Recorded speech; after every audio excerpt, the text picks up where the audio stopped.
Welcome to this message from the mountain, coming to you from the foothills of the White Mountains here in New Hampshire.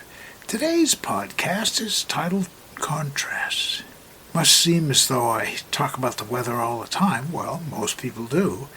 But it's interesting this year how the weather and life seem to be connected even more with its inconsistency. Life is inconsistent, and the weather is inconsistent. And so, studying the sunset recently, I was really struck by the contrast between the dark and the light. And so I think of that, and I think of life with the contrast of the same thing. We go way up in the scale of excited about things with our ego, and then we go way down to the bottom, thinking it's impossible to figure out where to go from here.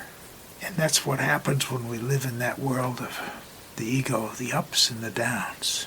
Where if we pause for a minute and go to heart-based gratitude, take a breath and just think about all of these contrasts and find a place within inside of ourselves that connects to something way beyond. It's hard to define for me, but it's still, I know it's there, is the fact that there is an evenness. Even though we don't understand all of the earth functions, there's something that guides us as we navigate along this path. And yes, there are potentials that come out of that calmness, just as there are potentials of listening to weather reports and seeing what might be coming up next.